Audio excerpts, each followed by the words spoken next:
खुद को बदलने का सबसे सरल तरीका है उन जगहों पर चुप रहना जहां शब्दों से ज्यादा मौन की जरूरत होती है। मौन ही वह कुंजी है जो आत्म अधिकार और शांति का मार्ग खोलती है। नमस्कार दोस्तों, स्वागत है आप सभी का आपके अपने चैनल बुद्ध ब्लेसिंग पर। तो चलिए बिना किसी देरी के बढ़ते हैं आज की इस कहानी की ओर। बहुत समय पहले की बात है। मगध राज्य के एक छोटे से गांव में एक युवक रहता था जिसका नाम अंशुमान था। वह बहुत ही अधीर और गुस्सैल स्वभाव का था। छोटी छोटी बातों पर बहस करना और हर बात का उत्तर तुरंत देना उसकी आदत बन चुकी थी। धीरे धीरे उसके इस स्वभाव के कारण लोग उससे कतराने लगे। अंशुमान खुद भी इस बात को महसूस करता था कि उसका स्वभाव उसके जीवन में शांति और खुशियां लाने के बजाय तनाव और अकेलापन बढ़ा रहा है। लेकिन वह समझ नहीं पा रहा था कि उसे इस स्थिति से कैसे बाहर निकलना चाहिए। एक दिन उसने सुना कि पास के जंगल में भगवान बुद्ध का प्रवचन हो रहा है। बुद्ध के बारे में उसने बहुत कुछ सुन रखा था। उनकी करुणा, उनका ज्ञान और उनके द्वारा दी गई जीवन की शिक्षाएं। यह सुनकर अंशुमान ने सोचा, शायद मुझे मेरे सवालों के जवाब वहां मिल जाएं। वह जल्दी ही प्रवचन स्थल पर पहुंचा। वहां बड़ी भीड़ जमा थी। बुद्ध अपने सरल और स्पष्ट शब्दों में जीवन की गहराइयों को समझा रहे थे। उसी समय बुद्ध ने सभा को संबोधित करते हुए कहा, यदि तुम अपने जीवन में सच्चा बदलाव लाना चाहते हो तो 10 जगहों पर चुप रहना सीखो। यह सुनकर अंशुमान को कुछ आशा की किरण दिखी। प्रवचन समाप्त होने के बाद वह बुद्ध के पास गया और उनके चरणों में झुककर बोला, भगवान, आपने कहा कि बदलाव लाने के लिए 10 जगहों पर चुप रहना चाहिए। कृपया मुझे विस्तार से समझाइए कि ये 10 जगहें कौन सी हैं और मैं उन्हें अपने जीवन में कैसे अपना सकता हूं। बुद्ध मुस्कुराए और बोले, यह जानने के लिए तुम्हें धैर्य, अनुशासन और आत्मनिरीक्षण की आवश्यकता होगी। अगर तुम इन शिक्षाओं को अपनाने के लिए तैयार हो तो मेरे साथ चलो। अंशुमान ने सहमति जताई और इस तरह उसकी यात्रा शुरू हुई। पहला स्थान, जब कोई तुम्हारी आलोचना करे। बुद्ध ने अंशुमान को पहले स्थान की शिक्षा दी। अंशुमान, जब कोई तुम्हारी आलोचना करे तो चुप रहो। आलोचना तुम्हारे लिए सीखने का अवसर है। यदि तुम गुस्से में प्रतिक्रिया दोगे तो तुम कुछ भी नहीं सीख पाओगे। लेकिन अगर तुम चुप रहकर सोचोगे तो तुम समझ सकोगे कि वह आलोचना सही है या गलत। बुद्ध ने उसे एक उदाहरण दिया। एक बार एक व्यक्ति ने मुझे अपशब्द कहे। मैंने चुप रहकर उसकी बात सुनी। जब वह थक गया तो मैंने उससे पूछा, अगर तुम किसी को उपहार दो और वह उसे न ले तो वह उपहार किसके पास रहेगा? वह बोला, मेरे पास। मैंने कहा, तुम्हारे ये शब्द भी तुम्हारे पास ही रहेंगे क्योंकि मैंने इन्हें स्वीकार नहीं किया। अंशुमान ने इसे अपने जीवन में अपनाने का निर्णय लिया। शुरुआत में यह कठिन था, लेकिन धीरे धीरे उसने महसूस किया कि आलोचना सुनने के बाद चुप रहने से वह आत्मनिरीक्षण कर पाता है। दूसरा स्थान, जब कोई तुमसे बहस करे। कुछ दिन बाद बुद्ध ने अंशुमान को दूसरे स्थान पर चुप रहने का महत्व समझाया। जब कोई तुमसे बहस करे तो चुप रहो। बहस में सच नहीं बल्कि अहंकार की जीत होती है।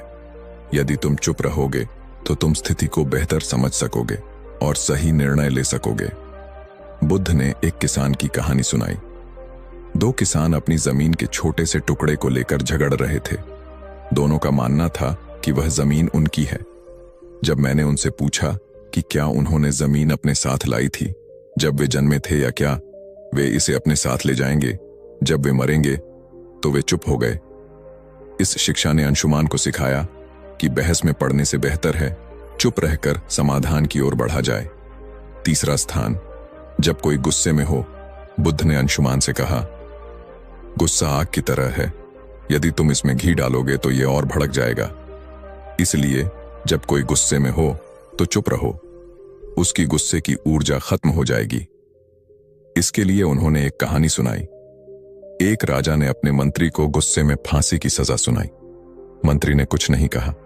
अगले दिन राजा को पछतावा हुआ और उसने मंत्री को माफ कर दिया। अगर मंत्री उस समय राजा से बहस करता तो शायद उसकी जान चली जाती। अंशुमान ने इसे भी अपने जीवन में अपनाया। चौथा स्थान, जब तुम दुखी हो एक दिन अंशुमान को किसी बात पर गहरा दुख हुआ। उसने बुद्ध से कहा, भगवान, मैं इस पीड़ा को सहन नहीं कर पा रहा। बुद्ध ने कहा, जब तुम दुखी हो तो चुप रहो। दुख तुम्हारे भीतर के बदलाव का द्वार हो सकता है। चुप्पी में तुम्हें अपने प्रश्नों के उत्तर मिल सकते हैं। बुद्ध ने उसे यह भी बताया कि दुख तुम्हें मजबूत बनाता है, बशर्ते तुम उसे समझने की कोशिश करो। 5वां स्थान, जब कोई तुम्हें उकसाए। बुद्ध ने अंशुमान से कहा, जब कोई तुम्हें जानबूझकर उकसाए तो चुप रहना ही सबसे बड़ा उत्तर है। यह तुम्हारी शक्ति और धैर्य को दर्शाता है। उन्होंने एक साधु की कहानी सुनाई। एक बार एक साधु को गांव के लोग परेशान करते थे, लेकिन वह साधु हमेशा शांत रहता था। धीरे धीरे गांव वालों ने उसे तंग करना छोड़ दिया। उनकी चुप्पी ने उन्हें बदल दिया। 6ठा स्थान, जब तुम्हें दूसरों की मदद न करनी हो। बुद्ध ने समझाया, हर जगह मदद करने की जरूरत नहीं होती। जब कोई तुम्हारी राय न मांगे तो चुप रहना बेहतर है। यह शिक्षा अंशुमान के लिए बहुत उपयोगी साबित हुई। 7वां स्थान, जब तुम्हें अपने ज्ञान पर घमंड हो। बुद्ध ने कहा, ज्ञान विनम्रता का आभूषण है। यदि तुम अपने ज्ञान का प्रदर्शन करोगे तो वह खोखला हो जाएगा। 8वां स्थान, जब कोई सत्य सुनने को तैयार न हो। बुद्ध ने अंशुमान से कहा, सत्य का मूल्य तब तक नहीं होता जब तक उसे स्वीकार करने वाला तैयार न हो। ऐसे में तुम्हारे शब्द व्यर्थ होंगे और तुम केवल अपना समय और ऊर्जा खो दोगे। फिर उन्होंने विस्तार से बताया, जब तुम किसी को सत्य बताने की कोशिश करोगे लेकिन वह अपने भ्रम या अहंकार में डूबा होगा तो तुम्हारे शब्द उसे असहज कर देंगे। ऐसे समय में चुप रहना ही सबसे बड़ा उपाय है। सत्य का बीज तभी फलेगा जब जमीन तैयार हो। बुद्ध ने अंशुमान को एक कहानी सुनाई। एक राजा के दरबार में एक साधु आया और कहा, राजन, तुम्हारे निर्णय गलत हैं। राजा को यह सुनकर गुस्सा आ गया और उसने साधु को दरबार से बाहर फेंकने का आदेश दिया। साधु ने जाते जाते कहा, सत्य कहने का समय अभी नहीं आया। जब तुम्हारा मन इसे समझने के लिए तैयार होगा तब मैं लौटूंगा। वर्षों बाद राजा ने अपनी गलतियों से सीख ली और साधु को फिर से बुलाया।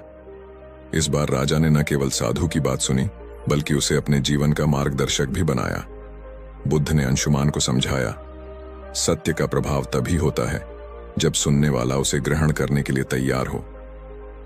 9वां स्थान, जब परिस्थितियां तुम्हारे नियंत्रण में न हो।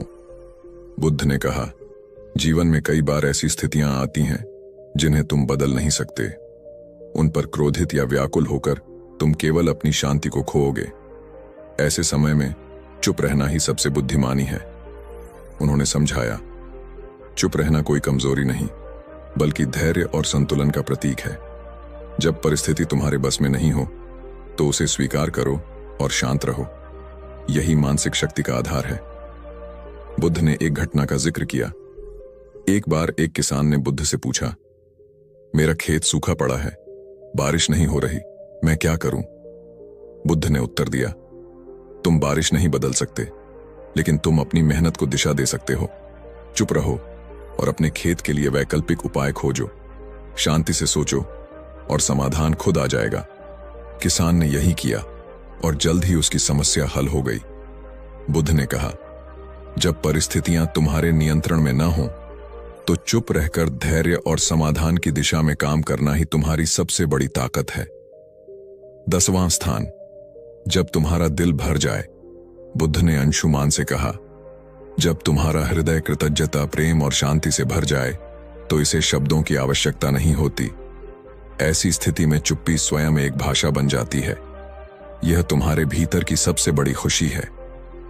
उन्होंने इसे और स्पष्ट करते हुए कहा, कृतज्ञता का सबसे शुद्ध रूप मौन में प्रकट होता है। जब तुम अपने जीवन में आनंदित महसूस करो तो इसे बाहरी अभिव्यक्ति की आवश्यकता नहीं होती। यह चुप्पी तुम्हारी आत्मा की खुशी का प्रतीक होती है। एक प्रेरणादायक कथा। बुद्ध ने अंशुमान को एक छोटी कहानी सुनाई। एक बार एक शिष्य को उसके गुरु ने आत्मज्ञान का अनुभव कराया। शिष्य का हृदय कृतज्ञता से भर गया। उसने गुरु से कहा, मैं आपको धन्यवाद देना चाहता हूं, लेकिन शब्द पर्याप्त नहीं लगते। गुरु मुस्कुराए और बोले, तुम्हारी चुप्पी ही मेरे लिए सबसे बड़ा धन्यवाद है, इसे बनाए रखो। बुद्ध ने समझाया, जब दिल भर जाए तो शब्दों की आवश्यकता नहीं होती। मौन तुम्हारी सबसे बड़ी अभिव्यक्ति है। अंशुमान ने जब बुद्ध से 10 जगहों पर चुप रहने का ज्ञान लिया तो बुद्ध ने उसे तुरंत अभ्यास में डालने का निर्णय लिया। उन्होंने कहा, ज्ञान का मूल्य तभी है जब इसे जीवन में लागू किया जाए। मैं तुम्हें कुछ परीक्षाओं से गुजरने का अवसर दूंगा। इन परीक्षाओं से तुम सीखोगे कि चुप्पी वास्तव में तुम्हें कितना बदल सकती है। अंशुमान ने सहमति दी और बुद्ध के मार्गदर्शन में अपने जीवन के इस नए अध्याय की शुरुआत की। बुद्ध ने अंशुमान को एक गांव भेजा जहां लोगों को उसकी पुरानी आदतों के बारे में बताया गया। जैसे ही अंशुमान वहां पहुंचा, लोगों ने उसे बुरा भला कहना शुरू कर दिया। गांव वालों ने कहा, तुम्हारे जैसे लोग कभी नहीं बदल सकते। तुम हमेशा दूसरों को दोष देते हो। तुम यहां क्यों आए हो? अंशुमान का स्वभाव था कि वह तुरंत जवाब दे और खुद को सही साबित करे, लेकिन इस बार उसने बुद्ध का बताया पहला स्थान याद किया। जब कोई तुम्हारी आलोचना करे तो चुप रहो। वह शांत खड़ा रहा। धीरे धीरे गांव वाले थक गए और उसकी चुप्पी देखकर हैरान हो गए। उन्होंने महसूस किया कि वह बदल चुका है। अंशुमान बुद्ध के पास लौटा और कहा, भगवान, चुप रहना कठिन था, लेकिन इससे मुझे एक नई ऊर्जा मिली। बुद्ध मुस्कुराए और बोले, यही पहला कदम है। अब अगली परीक्षा के लिए तैयार हो जाओ। दूसरी परीक्षा। जब कोई बहस करे, बुद्ध ने अंशुमान को एक व्यापारी के पास भेजा जो हमेशा अपने ग्राहकों से बहस करता रहता था। बुद्ध ने कहा, इस व्यापारी से कोई सवाल पूछो और जब वह बहस करे तो चुप रहो। अंशुमान व्यापारी के पास गया और पूछा, आपके सामान की कीमत इतनी अधिक क्यों है? व्यापारी तुरंत गुस्से में आ गया और बहस करने लगा, तुम्हें क्या पता कि मैं कितना मेहनत करता हूं? क्या तुम मेरे काम की कद्र नहीं करते? अंशुमान ने बुद्ध के दूसरे स्थान को याद किया। जब कोई बहस करे तो चुप रहो। वह शांत खड़ा रहा। उसकी चुप्पी ने व्यापारी को सोचने पर मजबूर कर दिया। उसने महसूस किया कि बहस का कोई अर्थ नहीं है। तीसरी परीक्षा। गुस्से का सामना करना। अब बुद्ध ने अंशुमान को एक ऐसे व्यक्ति के पास भेजा जो अपने गुस्से के लिए कुख्यात था। अंशुमान को उसके पास जाकर मदद मांगने को कहा। उस व्यक्ति ने गुस्से में कहा, तुम्हें मुझसे मदद चाहिए? तुम्हारी हिम्मत कैसे हुई? अंशुमान ने पहले की तरह जवाब देने की बजाय चुप रहने का निर्णय लिया। धीरे धीरे उस व्यक्ति का गुस्सा शांत हो गया। उसने कहा, तुमने मुझे जवाब क्यों नहीं दिया? क्या तुम डरे हुए हो? अंशुमान ने कहा, मैं आपके गुस्से को नहीं बढ़ाना चाहता था। उस व्यक्ति ने महसूस किया कि चुप्पी में शक्ति है। चौथी परीक्षा। दुख का सामना करना। अगली परीक्षा में बुद्ध ने अंशुमान को एक विधवा स्त्री के पास भेजा जिसका इकलौता बेटा हाल ही में मृत्यु को प्राप्त हुआ था। वह स्त्री अपनी पीड़ा में किसी से बात नहीं करती थी। बुद्ध ने कहा, उसके पास जाओ और बिना कुछ कहे उसकी मदद करो। अंशुमान उसके पास गया और बस उसके पास बैठा रहा। उसने कुछ नहीं कहा, लेकिन उसकी मौन उपस्थिति ने स्त्री को सांत्वना दी।